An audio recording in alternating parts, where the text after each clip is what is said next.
Season 4 of the Humans and AI podcast is finally here. This time we're doing things a bit different.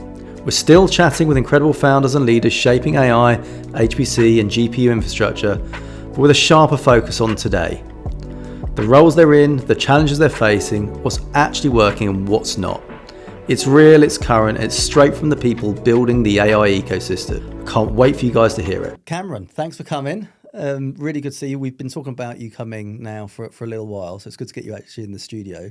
For the benefit of the audience, do you mind just doing a bit of intro as to who you are, what you're doing, and a bit about the company? Yeah, of course. So Cameron Turner, I'm our enterprise pursuit lead at Softcat. So what that means is I support with the enterprise go-to-markets, help to develop new go-to-markets, create OEM, vendor connections, as well as support with customer engagements. So right now, primarily, let's say 99% of my time is spent focused on NeoClouds or NCPs, supporting them with building out their practices, looking at selling on their services into our enterprise customer base as well. That's somewhere where we're seeing this steady uptick in demand. So that's what's taking up a lot of my time at the moment. Indeed, and quite frankly, one of the reasons why we wanted you on here today. So that's great. Look, Softcat is a business that I've known for many, many years, done a bit of work with in the past and know people in the organisation. Obviously, huge pedigree in the typical sort of IT managed services world. We've just talked about it. You know, been sitting in the top spot of the CRN 100 for quite a few years now. But let's go back because you've been there quite a while now, haven't you? Yeah, I've been at Softcat best part of a decade now. Yeah. So yeah, long time. Started my But career too young there. to have done that, to be fair. Yeah, I started my career there, literally in the graduate program, nurtured me all the way to, I've got to be honest, when I first went to Softcat, I kind of said to my partner, it's like, look, I know this is a really tough place to go and work. So if I last a year, fantastic. That's all I'm planning on doing. Last a year, and then you kind of flash forwards to this time and I'm still here and I'm keep still saying to myself 2, 3, 4 more years, like then I'll be done. And then it just keeps sucking you back in. I just think such a great place to work. I know I sound like a company man when I say that, but the culture really sucks you in and then makes it incredibly hard to leave. Well, that's it. I think it's one of those organisations that you get exactly out of it what you put in, isn't it? So it really does sort of basically value and give reward for hard work and success. So, I mean, I know lots of people that have been there. In fact, I've hired people from Softcat, into my old company just because of the location where you guys were in Marlow, who lasted a year or two, and it gives a really good grounding. So that graduate program is probably one of the best, I think, from what I understand in the marketplace. What is it, other than the fact that it's obviously really hard work but teaches you all good things? What is it that makes it a success, do you think? I think you ask different people and they might give you different answers. For me, one of the best things that we do with the graduate program is we give people so much ownership of their own career. So rather than, I think you look at other graduate programs and you're brought in to either do the dog's body work, for lack of a better term, or it's incredibly structured and puts you in these quite like specific boxes and forces you to work in those spaces. And don't get me wrong, I think one of the things that we've changed in Softcat over the past, it's 4 years now, is we've introduced our sales development program. So the graduate process is far more structured than it ever used to be. People get more support than they ever used to. We invest a lot more time and money in training, in line management, in creating the best managers in the industry, not just the best graduates as well. But while there's that, I suppose, box and bubble around you that acts as a support function, people are allowed to go about the job in the way that they want to. So I always find it so fascinating. You have these graduates come in, you might have intakes of 30, 40, 50 people at a time, and you could pick 5 people from the intake 6 months in, and they'll all be approaching the job in such a different way. So some will be using LinkedIn really effectively. Some will still be using cold calling, which we still find a great mechanism for breaking into accounts. Others will be great with emails or using tools like Cognism. It really varies from person to person. And I think we teach and trust the line managers to trust in their people to do that. So as long as they're delivering results from a gross profit perspective, from a revenue perspective, we do allow people the freedom to get about the job in the way that they want to, rather than telling them you have to do it in this way, which for me is particularly with a younger generation of people. And I say that still considering myself relatively young, aging myself on the podcast here, but I think nowadays people have a much clearer idea coming into their roles of what they want to do and how they want to do it. And they expect to be given the freedom. And if you don't do that, what you then see is people doing a year, 2 years in the role and leaving, which is pretty expensive as a business if you're constantly allowing your new generation of people to leave. Well, the value comes from them being able to put their own style, within a framework, but perhaps allowing them to express some creativity. And you're exactly right. I worked in an organisation for a number of years, and it was brilliant, and the training was fantastic, but it was very regimented. It didn't allow for creativity, and ultimately people kept on leaving. Some were really successful and stayed, but you probably lost quite a few high potentials on the basis that they were looking for something a little bit more. So the fact that you guys do that and have recognised that, and I've watched some of your videos actually, because as we've talked about, my daughter Lois is looking at finishing sixth form. She's trying to decide whether she goes to university or whether she looks at some kind of apprenticeship, and she's really in sales and marketing. So we've been looking at Softcat as a company. I think it's such a good point, actually. We talk about it as a graduate program, and almost that in itself, like that lexicon is a mistake, because we don't just take graduates from university. We take people in apprenticeships. We take people straight out of school who are maybe a bit more mature and can cope in that environment. We've equally, say, 2-3 years ago, I began to really notice it on the sales floor, the number of people who were in their second or third jobs. And actually, we'd gone from being this organisation where it was your first job in tech or first job in sales, and it was a place to cut your teeth. Whereas actually, as we've progressed and as our reputation across the industry has progressed, we've now started to attract people from different backgrounds. So people who might have 1, 2, 3 years of sales experience but want to cross over into tech, or people who've got a bit of tech experience but haven't quite found the right company for them. So that's been a really interesting thing, seeing going from purely recruiting graduates and being 99% aimed at universities to now actually having this really holistic approach to recruitment. It's huge. And I think, like I say, if you look across the industry now, there's so many people that have either, have basically gone through that program at Softcat, and, some really strong leaders across the industry now that have worked there for a number of years. So it clearly is working. Obviously, for those that don't know Softcat hugely well, you talked about your pedigree and obviously some of the services, but do you want to go into a little bit more detail just about some of that sort of successes that you guys have had in the industry so far? Yeah, of course. So we've gone from being, if you look all the way back to our inception as an organisation, we've gone from being solely a Microsoft licensed supplier. That's where we started. That's actually where the name Softcat comes from, for anybody who doesn't know. So it's software catalog. So that was originally what the business was called, software catalog. And then it was a bit of a mouthful, wasn't very special, wasn't very unique. So the founder decided to shorten it down to Softcat. So still today, that's the most common question I get asked. And it's also, to some extent, it can act negatively on us because people think we only do software. And so you find yourself constantly having to talk about our array of technology towers, as we call them. But yeah, today, if you flash forwards to our point where we are now, we now sell software, hardware. We've got a brilliant managed services division. And even within those collective categories, we define them into tech towers. So we've got things like hybrid platforms, end user compute, we've got our AI division, we've got Netcon, and we've got cybersecurity as well. So we've got this array of focus, which doesn't just actually look at things like security. Doesn't just look at things like software and hardware, actually groups them into pure solutions. And I think that's a massive reason for the organization's success. We're not just transactionally selling hardware that a customer has asked for. Commonly now, we are approached by organizations with a challenge or a problem statement, and we're expected as an organization to go and solve that problem statement.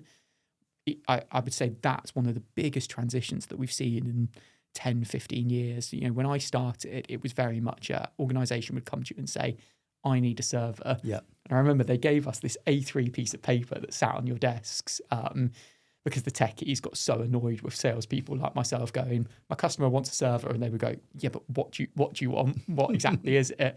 So they gave us these questions, and it would be as transactional as that. Go down these questions, fill in the answers, go back, that gets shoved into a computer, spits out, an HP or a Dell server, whoever it is. Whereas now, the organizations will come to you and they will go, got this awful challenge with engagement of staff. They hate their laptops. We constantly get negative feedback. Can you tell us how to go and resolve it? Or we want to start using AI in our core business model, but we have no idea where to start. Can you come in and help us solve that challenge? So yeah, it's been a real transition from that reactive transactional approach to where we want to be with the majority of our customers is trusted advisors, and where we want to be with our top customers is strategic partners. You can only do that across a few customers as well, be a true strategic partner. It's difficult, isn't it? I mean, you know, going in and selling services is great. It's also, you know, sometimes it's the tip to a spear, isn't it? You get in there, you start getting that, you agree some kind of terms, you start having conversations, you can expand on the services and the offering. Going from that sort of transactional service to that sort of value business kind of conversation is amazing. And I think AI is an interesting one because, you know, I know it was just a high level example there, but companies are saying we want to use AI as part of our, you know, our processes, our systems. And that's such a difficult question to ask somebody, or certainly to receive an answer, because, you know, how do you implement AI into an organization without just being a buzzword, but actually using it in a way that adds value to a business, whether it be from a cost perspective or whether it comes from just an efficiency perspective? Are there obvious sort of hacks that you tend to go for that you actually look to offer, or is every case different? I think every case is different, but often where we will start out is looking at the data. So one of the things I haven't mentioned yet was 12, 18 months ago, Softcat made the first acquisition in our history as a business. Up until this point, all of our growth has been organic, and it's come from our people, our culture, and just doing really well in the market and being amazing at what we do. And we never need to acquire a business before that. We've recently acquired an organisation called Oakland. Oakland has, I think there's about 70 people that sit in Oakland's offices.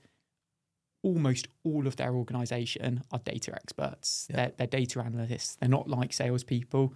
That's why the marriage with Softcat was such a match made in heaven, because actually you've got our amazing sales engine that maybe lacked Oakland's expertise, and you've got Oakland's expertise, which perhaps lacked Softcat's sales engine.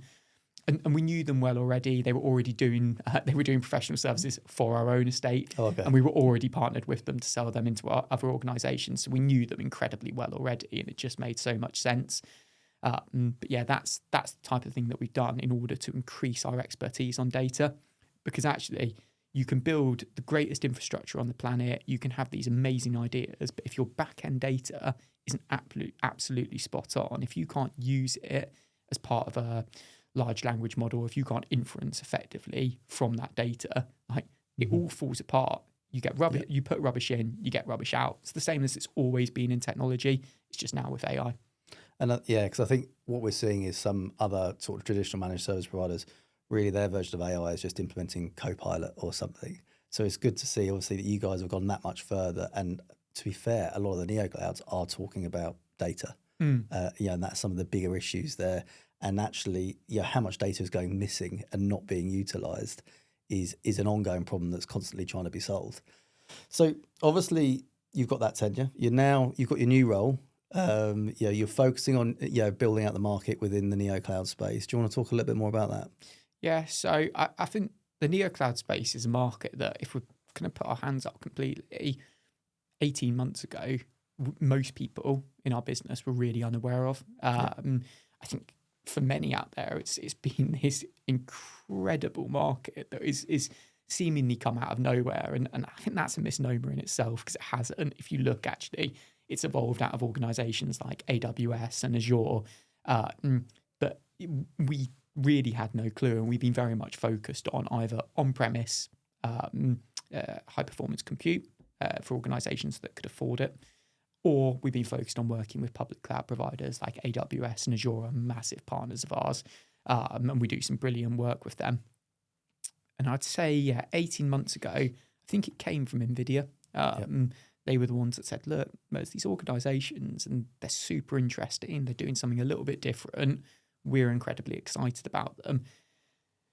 You can imagine the amount of times a vendor comes to us and says, oh yeah, we're doing something different. We're incredibly excited. And we look into it and it goes nowhere. So I think we approach them with a real skepticism, and that to an extent slowed us down a little bit in terms of creating services, creating propositions, but it slowed us down for the right reasons. Because if we take a skeptical approach to all of these things, easy for me to say, then it actually means when we do go with something, we get it right and we put our resources in the right place. So when we started looking at them purely as how do we sell into these organizations? Selfishly, being a reseller, like that's where we're most interested in. And we were seeing organizations going out and buying billions in technology. And quite frankly, we thought, I want a piece of that. That'd be nice. As that approach has further gone on, we've started to realize what a fantastic opportunity there is, not just to sell into them. And I'll go back to that in a second, because we've built out some bespoke services for NeoClouds. We've got this amazing journey that we can take them on as customers of ours. But also, we started looking at them from a partner perspective, because what we are starting to see, and we started to see this maybe in the past 6 months, is traditional enterprises looking to for new ways to adopt AI. It's exactly what you said a minute ago. Buying on-premise infrastructure is so expensive, and some can afford to do it. The big global companies, if you look in the S&P 500, I think last week, I can't remember what healthcare firm it was, but had just announced at GTC £1 billion investment or $1 billion investment into DGX. But for most organizations, that's not possible. So classically, they would have then headed towards the hyperscalers, the AWSs and Azures, but actually that always wasn't necessarily the right approach for them. Sometimes it was too much in terms of the services that could be offered from these hyperscalers. So actually, they would end up overpaying for a service. And I say overpaying kind of in inverted commas.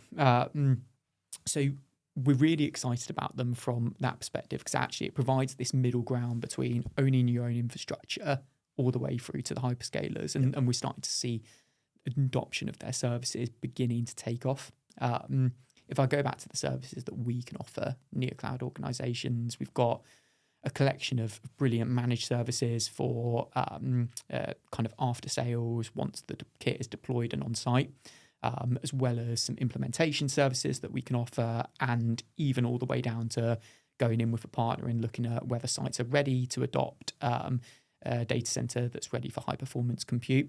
So it really breaks down into first and last mile services is how I look at it. And alongside all of that, we can support with the procurement of the infrastructure. We can support with building out software tools that enable the NeoClouds organizations to be successful. But we are trying to be this one-stop holistic shop for NeoCloud organizations looking to build out their practices in the UK, EMEA, USA as well. But right now we're having a lot of success in terms of talking to UK and EMEA-based organizations who are at the start or early phases of their journey of building out their practice. And so obviously NeoCloud, as you say, it's new, kind of crept up on us to a degree. Jensen's sort of out there trying to offer an alternative to the hyperscalers. So some say waging war. I wouldn't. I wouldn't be so controversial. But he's obviously he's offered an alternative. We've got big giants like CoreWeave that have gone through hyper growth. We've then seen organisations like the Nebiuses and the N-Scales, and there's quite a few more coming in that way. And essentially, it's exactly that. It could be sovereign cloud. It could be sustainable cloud. They've got all their different sort of things that they're trying to create, I suppose, value and a USP. But essentially, it's infrastructure to enable AI. Which you guys really are, infrastructure software specialists. So actually, the leap from where you guys have been for the last however many years you've been going, I think 20 odd years, maybe more. It really is such an obvious crossover. So, the jump is minimal. Yeah, absolutely is. I think if you look at the NeoCloud space today, most of you see a lot of commentary on big contracts. And when we talk big, I mean, they are staggeringly big. Yeah, there's news articles in the press of kind of $15 billion contracts. It's mind-blowing. Like literally staggers, when you consider that Softcat turns over about $4 billion a year, and then in a single contract, these organizations are going and eclipsing that number. $4 billion is still a big number, right? So yes, it's staggering, but those contracts, there's not that many of them, and they're going to dry up eventually. I think Microsoft spent $350 million on building out data centers in this year. Next year, they've committed a further $400 billion. That can't continue. And they're working with the NeoClouds to do that, but that's not sustainable, those kind of figures. For me, the next step in the evolution of NeoCloud organizations is going to be penetrating into that enterprise space. And that's a completely different challenge to the one they face today, because right now, they're working with model builders, with these really, really impressive software organizations. And they're quite happy to go directly to the NeoClouds and have those contracts, and they're complicated and there's so much nuance in them that I don't think there's space for a reseller in that place. But when you're then trying to penetrate into a market of 20,000 enterprises in the UK, not to mention all of the ones in the States, across EMEA as well, it's a completely different conundrum. And that's when you need someone who's going to be trusted by those organizations to be able to provide someone with some sort of reference. And I think that's where they're going to need also staggeringly large sales teams. They will either have to recruit those sales teams themselves, which historically has been too expensive for the ISVs, for the traditional software and hardware vendors, or they're going to have to look to a channel approach. So yeah, that's really where we're perceiving value from ourselves to NeoClouds in terms of that sell with, sell through model, because we are already trading with, I think the figure is about 50% of enterprises in the UK trade with Softcat in some way, shape or form. We're hoping... that sell through and sell to model, I mean, gives the NeoClouds access to so many exciting prospects. Because you're right, those large deals that we see about in the press, they're few and far between. You know, a lot of the time it's not whoever's been successful in winning it's fantastic, but all the other major NeoClouds were bidding for it as well. So they're all going after the same opportunities. It's not sustainable. I just don't have, for me, I look at that, and that if I was within their businesses, I would say it would terrify me, and perhaps that's hyperbolic language to be using, but it is scary. You know, all of your eggs are in one basket if you're going down that route. And yes, the traditional enterprise might not be spending in the same way as those model builders today, but I keep talking to different NeoClouds, keep saying, focus your time on that market now, nurture it, create a brand and a name for yourselves in that space.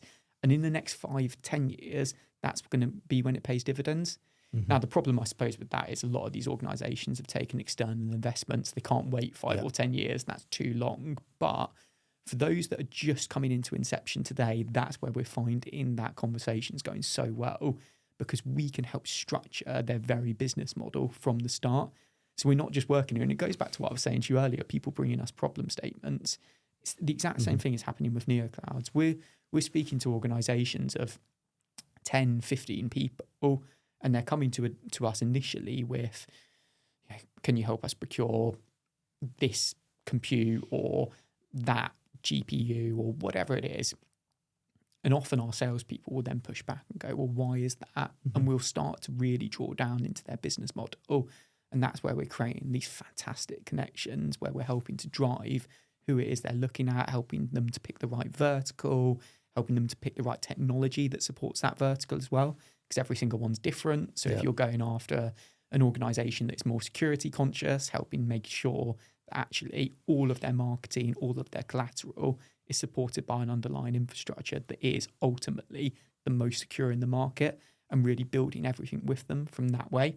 Now, that means it's also taken us a hell of a lot of time. It's been quite an adjustment for the sales team, because we've gone from, I think one of the fortunate things about in our space is often the sales cycle's quite quick. Depends what you're selling, but 6 months is considered often a long sales cycle for some of our sellers. Whereas now you're because you're building out people's business plans, you are looking at 18 months, 2 years sometimes, and it's challenging. Eye-watering deals. And I think this is it. And going back to your point, within the NeoCloud space, what you're seeing is a NeoCloud can secure a contract that could 10x its own valuation, because the deals are that big.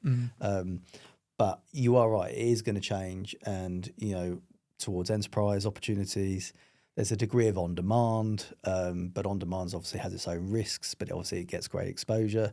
So it's an interesting way the market's going to evolve. I think people, like you say, a little bit terrified by it, but it's just a matter of evolution, I think, of how the market's going to change. As we know, AI is here to stay, and we need the infrastructure to do it. It's just watching the evolution and how it progresses, and just with Softcat itself and your support, because and this is where my own impression of the organisation is wrong, particularly at the time, because I was very UK focused when I used to deal with you guys. You know, the NeoClouds are data centers in the Nordics. They're across EMEA. They're in the US. You've got the bandwidth to be supporting, you know, not just UK, but across multiple geographies as well, haven't you? Yeah, I'd say what was our biggest weakness 8-9 years ago has become our biggest strength today. There's a couple of areas in which I think we really excel. Once again, I work for the business. I'm always going to say that, right? Like, Good salesman. I'm never going to turn around and be like, oh yeah, we're really rubbish in this space. But I think there's two things that we do well that I'm always really proud to talk to customers about. And equally so, I think our sales team are proud to talk about it as well. And the one is our logistics capabilities.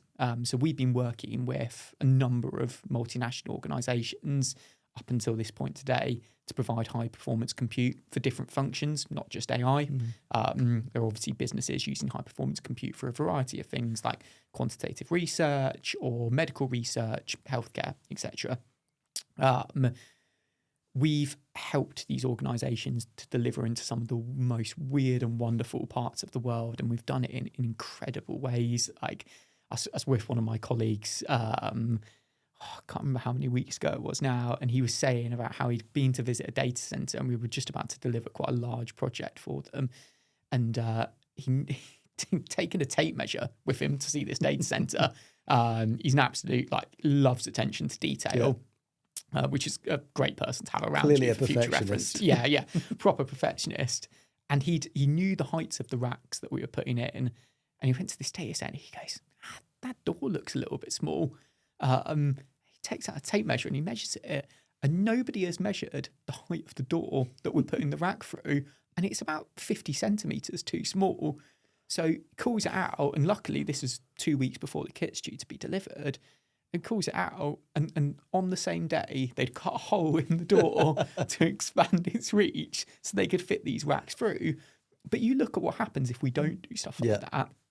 The kit's sat out there in the cold. You're talking £100 million worth of kit potentially sat out in the rainy cold in one of the Scandinavian countries. Like, it's terrible. And it also stops that service going live. It has so many knock-on repercussions just for something as simple as not measuring a door. Now, I've given you the boring example there because actually... But they are ones that cause problems. Yeah, and so that's one of the areas, that's one of the two areas where we're, like, I genuinely think really, really impressive. Just those logistics capabilities. We've saved so many organisations so much money just by knowing what we're doing in that space. And then I think the other one is the way we approach global account management. It's quite unique. We're not the only ones that do this, but I think we do it really well, which is we have one account team that services the globe. We don't care who you're dealing with. That account team gets paid the same on that deal. Yeah. So what this means is it stops infighting between account managers. Like, we've all had it in the industry at some point where you'll be working with someone and actually you now no longer need to deliver that kit in the UK. You need to deliver it in the States. And then you've got two account managers telling you two different ways to deliver that kit. You've got the UK account manager saying, export it from the UK, it's going to be better for you. And you've got the US account manager telling you, no, buy that kit in region, it's going to be better for you. And when you break it down, the reason for that is both teams are trying to get paid on the deal. Yeah, and it's about that. It is what it is. And it drives a really negative customer experience. Whereas the way that we do it is we don't care how that kit gets to you, as long as you're happy, the account team get paid equally on that. So whether you're dealing with one of our brilliant account managers out in the States or Singapore or Netherlands or the UK, it doesn't matter. We prioritise that deal in the same way, and it guarantees no infighting, which is all about driving the best customer experience possible. That's at the heart of everything we do, always. Absolutely. And just thinking of the future, so obviously this is a relatively new market for you to step into, but one that's obviously you guys are comfortable with. You've got the experience to go and deliver successfully. You're not the only ones. It's very competitive. So you've got the likes of WWT and Compute Center that are also trying to get into that market space as well. How do you see the industry going for yourself and really the overall sort of mission and goal over the next sort of 12, 18 months? I think I see it in the same way as I always see the reseller space as a whole, which is we will win some and we will lose some. You know, you named two brilliant organisations there, like really know what they're doing. I've got a fantastic pedigree in the space, and there's more as well. Yep. Like because of the amount of money that's been spent in this space, it's going to attract more and more people. So we're not naive enough to think we are the greatest thing since sliced bread and that we're going to win every single deal that crosses our plate. Very wrong. I'd love to. If you offered it to me today, I'd bite your hand off, but it's not a realistic expectation. What we will aim to do is the same thing we've been doing in the enterprise space for the best part of 30 years, which is we will go in and we will try and deliver an amazing customer experience. We'll let a lot of our culture do the talking. And I don't mean, you know, the fun parties and nights out and stuff. What our culture does is empower our people to really care about the organisations they deal with. Yeah. And when they care, I think that comes across, and I think that's unique for salespeople. Let's be honest, salespeople don't get the greatest rep, and particularly tech salespeople don't get a brilliant rep. And try recruitment consultants. yeah, I didn't want to say. But I think, you know, part of the reason for that is there's such a short cycle on these people in their career. They will be at an organisation. Often we see it for kind of 2 years and then we'll move on. So they only care about this really short time frame where they don't want to build a relationship with that customer. They don't really care about the outcomes of whether what they're delivering performs on those outcomes. They just want the deal. They want the gross profit or the revenue. They want to get paid their commission. Then they want to disappear. Everything we do is all the opposite of that. We want to drive this really strong relationship. And some of the nicest stories I've heard of like where salespeople have gone to like people they've met as a customer and ended up being their best friends. And like I was with someone the other day and they'd gone to their customer's wedding. Like they'd known them for the best part of 10 years. He was like, talk to this person more than I speak to my wife about, you know. It does feel like that sometimes, doesn't it? Like, so that's what we want to try and do. And it's the same in this space. Like, we just want to generate really good relationships where we're adding value and delivering something special into, at the moment, it's that NeoCloud community. And we believe if we do that well, and if we care for people, we understand their outcomes, understand what's important to them, and ultimately go and do an absolute impeccable job, that will mean that the business takes care of itself. And that's how we've sustained 25 years of growth. And to be honest, until that stops working, at some point, maybe it will stop working. But right now, in an age where people rely more on technology, more on AI, more on automated systems, I still very much feel like that human touch is what separates us. Saying to my fiance about it last night, chatting about this. I was very nervous coming in to do the podcast. Oh, so clearly, don't worry about that. I was, and so I was like, what am I going to speak about? And we were talking about, even as a everyday consumer, what your engagement is. And I was saying, I'd never bought something on Amazon for over £1,000. And that's staggering because I buy everything on Amazon. I love it. It's brilliant with Prime and the next day. But I've never purchased an item over £1,000. And I was saying to her, I realised that's because there is no human touch for me. There's no interaction. There's no personalisation. So it's great for all of the transactional, all of the reactive stuff that I need in my life. And it does a great job there. But anytime I want to buy something more expensive, I'll go to an Apple store or I'll go to John Lewis or I'll go to somewhere. They can see it. You can talk to somebody. Touch it, feel it, make sure it's the right thing for me. It's not just my decision. I've got someone there who genuinely knows what they're talking about and cares about my happiness, driving the right outcome. I don't see why it's any different for business. If an organisation is spending 50, 100 million pounds on hardware or software or on a solution, it's so important that they feel like you care about that engagement as much as they do. And if you don't, they'll find you out and they'll go somewhere else. So in summary then, the reason why NeoClouds should be talking Softcat is you've got the professional services side of things, deployments, installs. You've got a managed servicing offering over the top of that. You've got a procurement offering where you can go out and source certain hardware, whether it be GPUs, whatever. And then it's that service piece, isn't it? So it's that service piece. And then obviously, phase two, or maybe you're ready now, it's that sell to sort of model where you're going to give them potentially access to all these sort of enterprise customers potentially once all these ginormous deals that we keep talking about sort of potentially dry up or become even more scarce. But that's pretty much where you guys are positioning yourself and putting service at really the forefront and the heart of all of that.